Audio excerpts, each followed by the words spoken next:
Dream, congratulations on your appointment and being voted in as vice captain this year. What does that mean to you?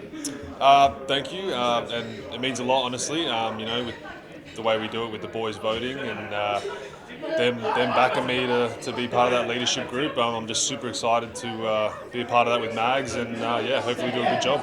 Alongside Mags, he's obviously had recent experience and I suppose at a maybe different end of his career to yourself. How do you think your dynamic will work with you? Yeah, it'll be interesting. Mags can take the charge, and I'll be there supporting him wherever he needs. But I think it's a fun little duo we have there, so it should be fun. To be voted in by your peers, I suppose very, very special. And after a relatively short period, you've obviously shown the guys that you're leading from the front. Yeah, extremely humbled and honoured to be voted. As I said, I think it's a cool way to do captaincy, having the players vote, because those are the guys you go to war with, and they get to pick their leaders. So yeah, again, just super humbled and honoured and excited. Ever been a captain in a leadership group much before? A couple leadership groups throughout my career, and I think I was a captain in like under 18s nationals. So it's been a while, but like I said, I'm excited to take on the challenge, and looking forward to it. You obviously were under the leadership of Clint and Weeksy. Probably a little bit different dynamic coming into this year. Yeah. I mean, more combative, maybe. Yeah, a little bit. Living up to the Captain Clint captaincy is going to be tough for Mags and me, but like I said, we're looking forward to it. It'll be a lot of fun, and can't wait. I suppose, how do you embrace it? What are the leadership philosophies of Anthony Drmic? I don't have any philosophies. I think, I just touched on before talking about how I feel like I've shied away from leadership roles throughout my career, but I did do a lot of personal growth in the off season to try and take on more responsibility there, and obviously I've been rewarded by getting that vice captaincy. So. Can you give us any insights, I suppose, to the off season and what work you've done? Nah, it's all secret. Perfect. Will named captain for the first time of the Jack Jumpers. How special is that, especially when you voted in by your peers? Yeah, it's really amazing. I think just being able to represent family and friends and everything.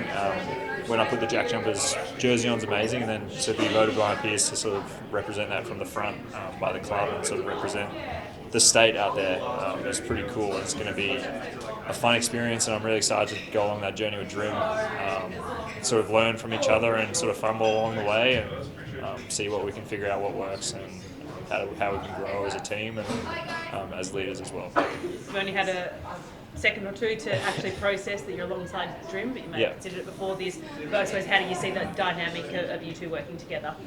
Yeah, well, I think Drim's a really good leader on court. I think the way he plays hard-nosed and sort of a follow-me type of leader, which I've always really admired about him. I think his voice is really powerful, but he's never been someone to sort of outwardly speak a lot. So just, I guess, trying to empower him to do that and sort of learn from him. And he's a bit more experienced than I am, so he has seen a little bit more and done a bit more than I have as well. So it'd be cool to just grow and learn and lead from the front. I suppose you're in slightly different stages of your careers. Do you think that'll be a complementary dynamic? I hope so. I hope everyone doesn't think my voice is the only one that matters now. I think I like when everyone speaks up, and I think everyone's voice matters. So I think if someone's got something to say, then everyone should have the opportunity to say it and the platform to say it, and that's kind of going to be the way I try and empower people to be their own leader. You obviously were named Boo's captain quite recently. What did you learn from that experience, and have you, I suppose, tried to work on your leadership of late? Some solution. What did I learn? I think the biggest thing I learned was just having a cool head on court. When it came sort of late game in that China game, the young sort of fellas were looking at me like, what are we doing? And I think just being able to take a moment and breathe, show them that nothing sort of phases me, be a leader that they can look up to and, sort of follow out into battle, if you will. But yeah, I think there's some stuff from that I can sort of bring back into this group, but sort of new group, new team, new environment. So yeah, it's sort of a bit of a fresh start for us too. Have you been captain many times in your junior career or early professional days? No, never. No. So yeah, Boomers and Jackies back to back. So I'm excited about that and very cool. What do you think has happened in the last sort of 12 months that's allowed you to be viewed as a leader? I seem to have gotten really old all of a sudden. No, I think I've always been strong-minded in my voice and the way I sort of talk about things. I'm pretty passionate about playing the right way and doing things the right way, and I've never been sort of scared to show my voice. And I think I've figured a way how to regulate that a little bit and sort of, lead in different styles to different people who sort of accept leadership different ways, which is things I've been working on. So I think that's kind of the growth and perception and like where my leadership's been growing to. So. To obviously be announced by Clint, what did that moment mean to you? But also tell us a little bit about playing under Clint's leadership and what you've taken from that. Yeah, Clint was what did it mean to me? It was amazing. He's a good mate. We were teammates for a long time. Playing under him was incredible because steady head. You always knew he was doing the right thing. He was an everyday guy. Would come in and one of the most disciplined sort of players I've ever been around. Come in, do the same routine every day, which was amazing because I watched it for 5, almost 6 years. So it was pretty incredible.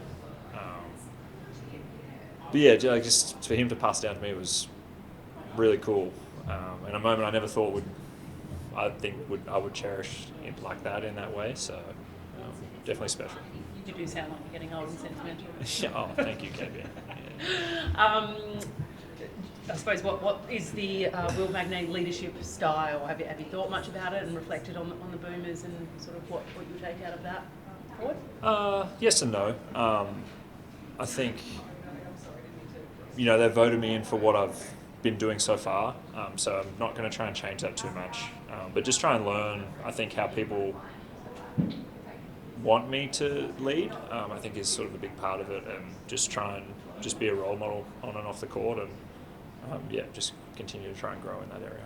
It's a pretty simple question, but why do you think that the group sees you as the right person to lead the group? And it's a great question. You'd probably have to ask the group. They did vote, but I voted for Drim, so I think they see me as someone who's not afraid to stand up for them, not only to referees, but Scott and the front office when things aren't going well, sort of that bridge connection. And I have been here a while and I've established I have the knowledge of the system and the group and the coaching style, so I think it all kind of tied in and was sort of a bit of a perfect timing thing. Who's the first person you go and tell? I text my mum. Yeah, Already? straight. I already have. Yeah, I text her straight away. Yeah. Bernie? Oh, he'll find out soon. I'm about to head home. So yeah. Thanks, Will. Thank you.